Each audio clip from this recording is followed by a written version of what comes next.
Hello everyone, मैं हूँ दीपिका।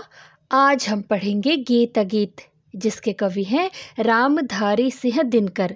कवि ने इस कविता के माध्यम से जीवन में प्रेम और कोमलता के महत्व को प्रदर्शित किया है। ठीक है, उन्होंने प्रकृति की सुंदरता के साथ साथ जीव जंतुओं के प्रति प्रेम, मानवीय राग और प्रेम भाव का भी सजीव चित्रण किया है। उनके अनुसार प्रेम को प्रदर्शित करने के या अभिव्यक्त करने के दो तरीके हैं। कौन कौन से? एक है मौन और दूसरा है मुखर। मौन का मतलब होता है चुपचाप, ठीक है, जिसमें स्वर ना हो, मतलब जिसमें कोई चीज बोल के अभिव्यक्त ना की जा सके, उसे आपको अपने मन में ही महसूस करना होगा। और दूसरा है मुखर। मुखर का मतलब होता है बोलकर, ठीक है, स्वर में ढालकर या कह के। अब कविता में वापस आते हैं। कविता का नाम है गीत अगीत। गीत का मतलब आप सभी समझ गए होंगे। गीत मतलब होता है गाना, ठीक है, किसी चीज को गाना या अपने प्रेम को गा कर अभिव्यक्त करना। और दूसरा है अगीत। अगीत गीत का विपरीत है। अगीत का मतलब है कि भाई वो गाना तो है, मतलब आप कुछ कहना चाह रहे हो, आप अभिव्यक्त अपने प्रेम को करना चाह रहे हो, लेकिन आपकी मन की बात मन में ही रह जा रही है, वही अगीत है। न गा सकने वाला जो गीत है वही अगीत है। ठीक है, इस तरह से समझो कि वो गीत गाया नहीं गया, उसको शब्दों में नहीं ढाला गया, तो वो अगीत हो गया। यानी बिना कुछ कहे कहा गया जो है वो अगीत है। इसी बात को बताने के लिए रामधारी सिंह दिनकर, जो इस कविता के कवि हैं, उन्होंने 3 उदाहरण लेकर के हमें ये बात समझाई है। तो आइए फिर शुरू करते हैं। गीत अगीत कौन सुंदर है? उनका पूछना है कि गीत यानी जो गाया गया है, जिसे गाकर अभिव्यक्त किया गया है, और अगीत जिसे स्वर में नहीं ढाला गया है, यानी जो मौन प्रेम है, उन दोनों में से कौन सुंदर है? बच्चों, वैसे तो कवि ने इन दोनों को ही सुंदर कहा है। उनका मानना है कि गीत और अगीत दोनों सुंदर हैं, बस उनकी सुंदरता अलग अलग रूपों में व्यक्त होती है। ठीक है, पहला काव्यांश है। गाकर गीत विरह के तटनी, वेगवती बहती जाती है, दिल हल्का कर लेने को उपलों से कुछ कहती जाती है। बच्चों, गाकर गीत यानी अपना गाना गाकर या वो जो कहना चाह रही है उसे गाकर, विरह, विरह का मतलब होता है वियोग, वियोग मतलब किसी अपने से बिछड़ने का दुख, के तटिनी, तटिनी का मतलब होता है नदी, वेगवती मतलब तेज गति से, बहती जाती है। तो कवि कह रहे हैं कि विरह के गीत यानी किसी से बिछड़ने का जो दुख है, उस दुख को अभिव्यक्त करने के लिए विरह के गीत को गाते हुए जो नदी है वो तेजी से बहती हुई आगे बढ़ रही है या बह रही है। दिल हल्का कर लेने को, और वो अपना दिल हल्का कर लेने को यानी अपने मन का दुख जो है वो उसको कम करने के लिए उपलों से, उपलों का मतलब होता है किनारे, जो नदी के किनारे होते हैं, से कुछ कहती जाती है। ऐसा लगता है कि वह अपना दुख कम करने के लिए किनारों से कुछ कहती हुई आगे बहती जा रही है, आगे बढ़ती जा रही है। ठीक है, वो अपने मन की व्यथा को कहना चाह रही है, तो वो किनारे पर जो पत्थर वगैरह हैं, किनारे हैं, जो कुछ भी है, उनको अपना दुख सुनाते हुए वो कलकल की आवाज में गीत गाते हुए आगे बढ़ रही है। तट पर एक गुलाब सोचता, देते स्वर यदि मुझे विधाता, अपने पतझर के सपनों का मैं भी जग को गीत सुनाता। तो वहीं पर तट पर, तट का मतलब किनारे में, ठीक है, वहीं पर किनारे पर एक गुलाब का पौधा लगा है।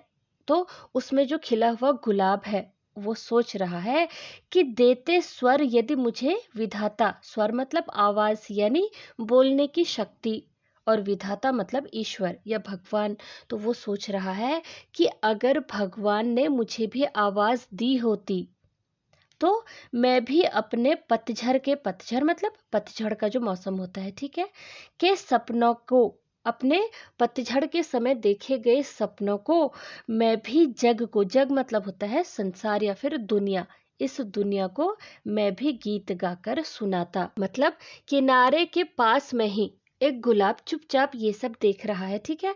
वो नदी को बहते हुए उसकी कलकल की आवाज सुनते हुए रोज देखता है और अपने मन ही मन में ये सोच रहा है कि अगर भगवान ने उसे भी बोलने की शक्ति दी होती, स्वर दिया होता, तो वो भी पूरी दुनिया को अपने सपनों के गीत सुनाता। कौन से सपने?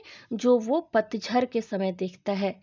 या यूं समझो कि अपने मन की व्यथा वो भी पूरी दुनिया को और लोगों को सुनाता। लेकिन ऐसा नहीं हो सका। उसके जो मन के भाव हैं वो उसके मन के अंदर ही हैं, वो अभिव्यक्त नहीं कर पा रहा है। गा गा कर बह रही निर्झरी। निर्झरी का मतलब होता है झरना। पाटल मूक खड़ा तट पर है, गीत अगीत कौन सुंदर है। तो जो झरना है वो भी गा गा कर यानी अपने गीत गा कर के बह रहा है। और पाटल का मतलब होता है कमल का फूल। पाटल मूक, मूक मतलब चुपचाप, खड़ा, तट पर है, तट मतलब किनारा, ठीक है। और जो गुलाब का फूल है वो किनारे पर चुपचाप खड़ा है। देखो, नदी भी कलकल करती हुई अपने मन की व्यथा कहती हुई जा रही है और झरना भी वो बह रहा है, तो गा गा कर बह रहा है। लेकिन जो गुलाब का फूल है वो चुपचाप किनारे पर खड़ा है और वो कुछ अभिव्यक्त नहीं कर पा रहा है। तो कवि का कहना है कि गीत अगीत कौन सुंदर है। गीत जो नदी के और झरने के द्वारा गाया गया गीत है, कल कल करके जो और झरझर करके बह रहे हैं, वो अभिव्यक्त कर पा रहे हैं अपनी मन की व्यथा। लेकिन अगीत, जो गुलाब अपने मन की बात नहीं कह पा रहा है, वो अगीत है। तो इन दोनों में से कौन सुंदर है? तो इस तरह से कवि ने नदी के बहने से जो सुंदर दृश्य बनता है उसका बहुत सुंदर और सजीव वर्णन किया है। कवि कहते हैं कि नदी को देखो, वह तीव्र गति से बह रही है। उसे देखकर ऐसा लगता है जैसे नदी किसी से बिछड़ने के दुख में गीत गाते हुए तेजी से बहती चली जा रही है। वो अपने दुख का भार हल्का करने के लिए अपने मन की व्यथा किनारों को और किनारे पर पड़े पत्थरों को सुनाती जा रही है। वही किनारे में एक गुलाब का फूल चुपचाप ये सब देख रहा है और मन ही मन सोच रहा है कि यदि भगवान ने उसे भी स्वर का वरदान दिया होता, यानी बोलने की शक्ति दी होती, तो वो भी पूरे संसार को अपनी आप बीती सुनाता और दुख भरे पतझड़ के दिनों में देखे गए जो उसके सपने हैं उसका गीत पूरी दुनिया को सुनाता। झरना भी बह बहकर गीत गा रहा है और गुलाब किनारे पर चुपचाप मौन भाव से खड़ा है। कवि ये सब देखकर सोच रहे हैं कि नदी के द्वारा गाया गया गीत सुंदर है या गुलाब के द्वारा न गा सकने वाला गीत सुंदर है। ठीक है। दूसरा काव्यांश। बैठा शुक उस घनी डाल पर। बच्चों, शुक का मतलब होता है मेल तोता, जो खोते पर छाया देती। पंख फुला नीचे खोते में, शुकी बैठ अंडे है सेती। बैठा शुक, शुक मतलब मेल तोता, घनी डाल पर, पेड़ की घनी डाल यानी जिसमें खूब सारी पत्तियां होती हैं, ठीक है। जो खोते, खोते का मतलब होता है घोंसला, पर छाया देती। तो वो कह रहे हैं कि एक तोता एक पेड़ की घनी डाल पर बैठा है, उसकी जो छाया है वो घोंसले पर पड़ती है। पंख फुला नीचे खोते में, शुकी बैठ अंडे है सेती। तो बच्चों, पंख फुला मतलब पंखों को फुला कर या फैला कर, नीचे खोते में जो नीचे उस पेड़ के तने में जो घोंसला है उसमें शुकी, शुकी का मतलब है फीमेल तोता, वो अंडे सेक रही है। ठीक है। देखो फिर से समझो, एक पेड़ है जिसमें जिसके तने में तोते का एक घोंसला है। उस घोंसले में जो फीमेल तोता है वो पंख फैलाकर अपने अंडों को सेक रही है और जो मेल तोता है वो उसी पेड़ की एक घनी डाल पर बैठा है। ठीक है। और उस पेड़ की जो डाल की जो छाया है वो घोंसले पर आती है। गाता शुक जब किरण वसंती, छूती अंग पर्ण से छनकर। किंतु शुकी के गीत उमड़कर, रह जाते स्नेह में सनकर। गाता शुक जब किरण वसंती, किरण वसंती का मतलब होता है जो सूर्य की किरण है। अंग मतलब शरीर और पर्ण का मतलब होता है पत्ते। और छनकर मतलब पत्तों से छनकर। तो कवि कह रहे हैं कि जब सूर्य की किरणें पत्तों से छनकर आती हैं और तोते के पंखों को स्पर्श करती हैं, छूती हैं मतलब स्पर्श करती हैं या छूती हैं, जो भी कहो, तो तोता जो है वो गाना गाने लगता है। ठीक है। किंतु शुकी, उसका गीत सुनकर जो शुकी है यानी वो जो फीमेल तोता है वो भी गीत गाना चाहती है, लेकिन उसके गीत उमड़कर रह जाते स्नेह से सनकर। सनकर का मतलब होता है डूबकर। लेकिन वह शुक के प्रेम में इस तरह डूबी है कि उसके मन के भाव मन में ही रह जाते हैं। ठीक है। और उसके मुंह से कुछ नहीं निकलता। गूंज रहा शुक का स्वर वन में, फूला मग्न शुकी का पर है, गीत अगीत कौन सुंदर है। गूंज रहा शुक का मतलब तोते का स्वर, वो जो गीत गा रहा है वो पूरे वन में गूंज रहा है। और उस गीत को सुनकर उस शुके का जो घोंसले में अंडे सेक रही है उसका मन जो है वो फूला नहीं समा रहा है, मतलब वो मन ही मन बहुत खुश है, बहुत प्रसन्न है।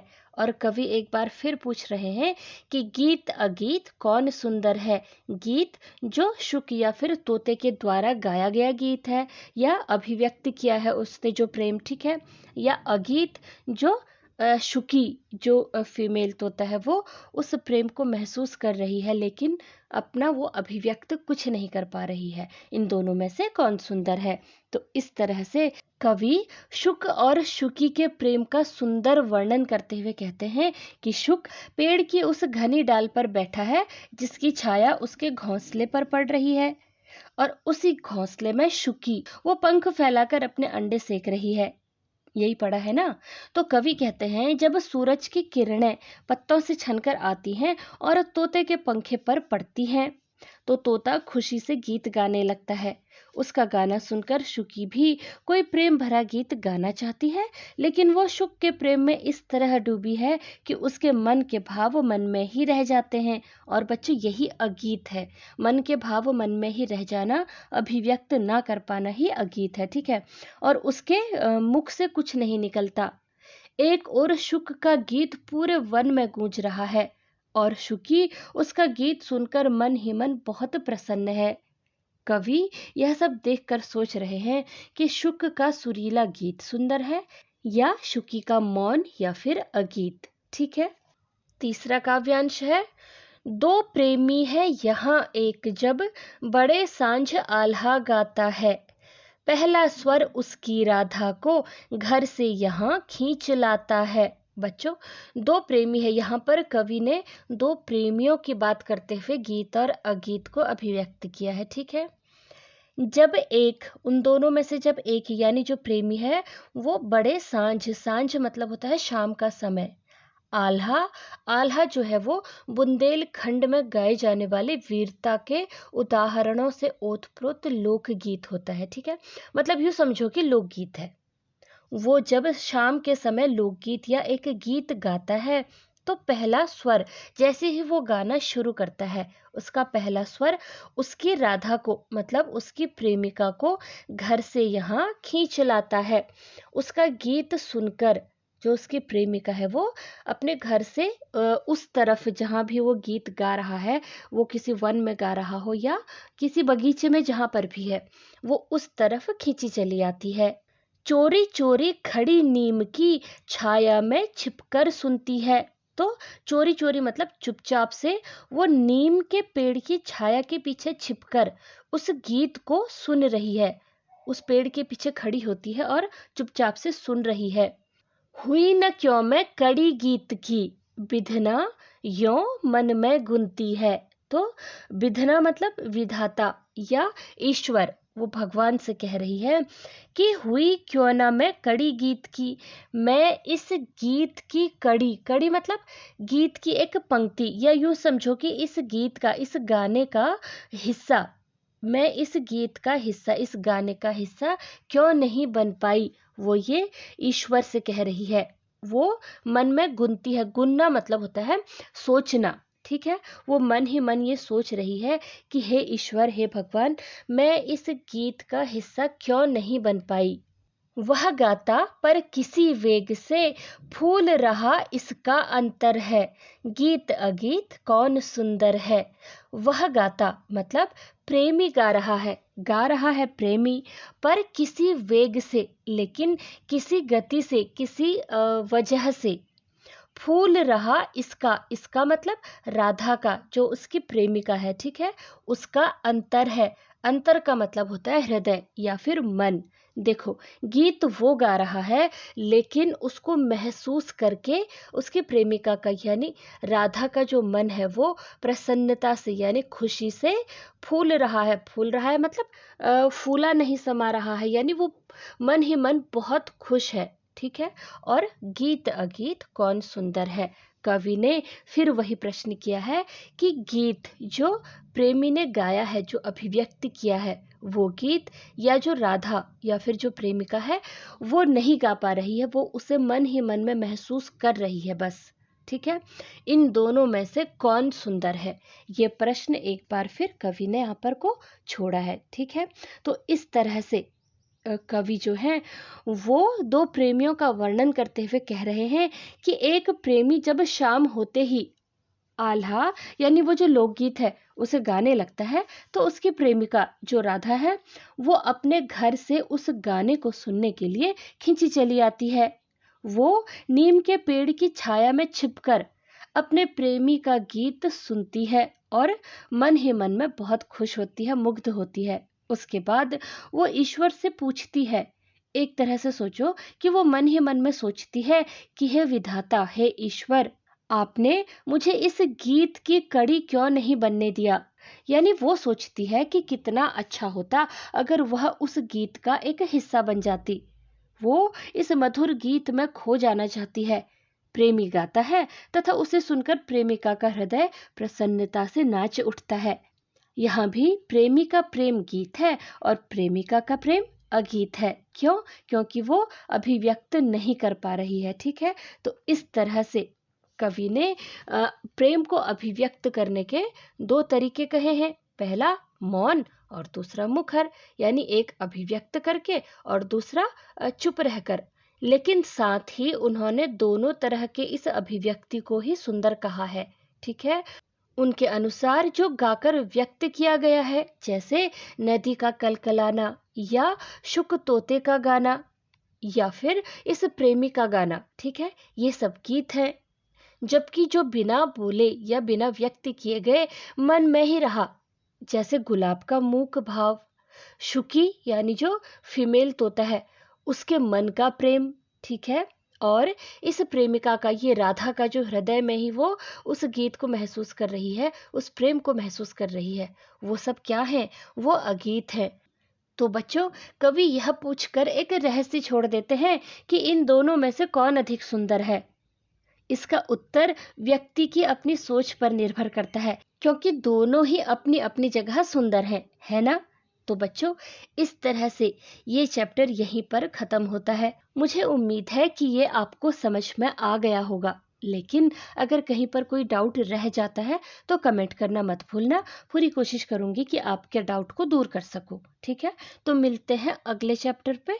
Till then, keep learning and take care.